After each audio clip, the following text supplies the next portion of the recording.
Welcome back. We are the Political Insiders together here in New York. I'm John Leboutiller here with Pat Caddell and Doug Schoen.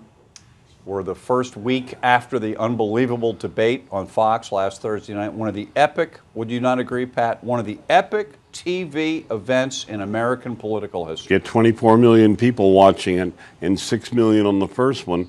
That's a lot. It's going to go in the history books. The biggest only debate. One debate that Kennedy-Nixon. Well, maybe two. Kennedy-Nixon, the first one, but also the one Pat was integrally involved in 1980 between Ronald Reagan and Jimmy Carter. That was the most significant debate. Probably. Right. That was probably the most Huge. significant debate. But I would say this.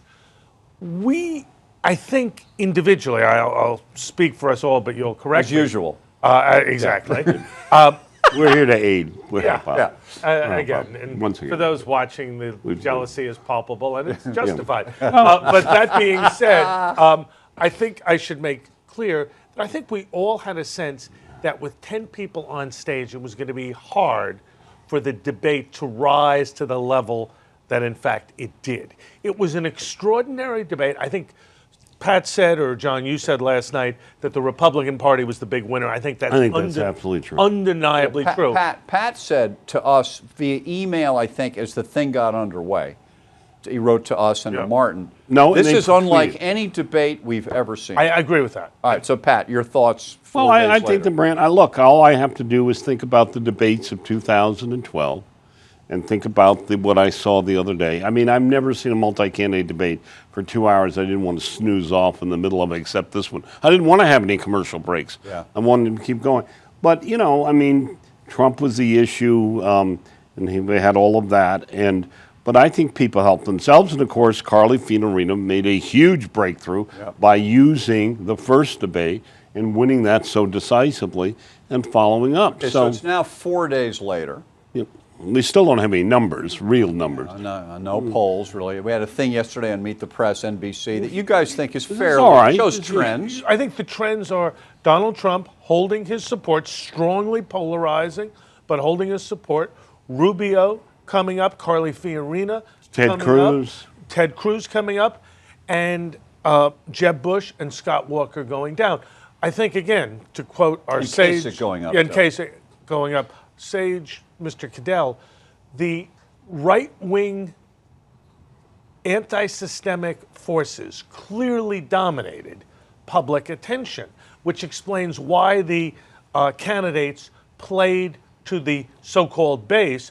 But, Pat, I'm curious your view on how you see the Republican primary electorate. Well, I think that they're making a terrible mistake. They think this is just is it the establishment and the Tea Party or and the ideological? I thought pushing the ideological bounds, that's not necessary. The real issue in this country is the one shared by the vast, vast majority of Democrats, independents, and everybody, which is the system is failing, the country's in trouble, and we need something different. And if these guys would stop playing games about how far can I go to the right and endanger my general election prospects, as Scott Walker, I think, did. Yeah. And Rubio, too. Rubio didn't even need to do it. Right. It was unbelievable. What's wrong with these guys? Stay with the issues. I do think that debate should have had less to do with social issues and a lot more to do with policy, and it would have been interesting. And by the way, will see social issues in a Fox debate.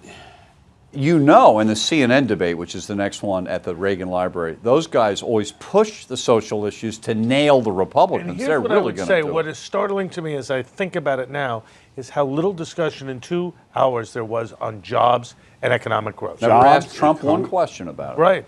Yeah. I mean, the jobs, and he didn't talk about it. The whole EPA stuff, government overreach. It hits me. Our overall message of our show, and this is the last comment, we've been saying on our show forever that the guy or the gal who presents a compelling, inspirational, positive vision for how to make the country better, that's the next president. None of them yet, including Mr. Trump, they haven't tried to do it. They're all still too negative.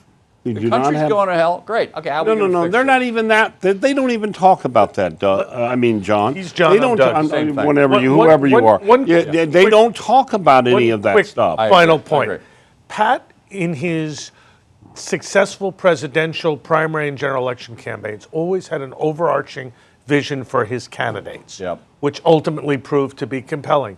What we've yet to hear is exactly as you say, John, is anyone in the course of that 2 hours of the campaign articulate a vision and a direction for America. All right, we're going to get back to this theme a lot in the future, including this Sunday night, hopefully with Harris Faulkner at 7:30 on the Fox News channel. Please join us. We love having you watch us and tweet to us and support our show.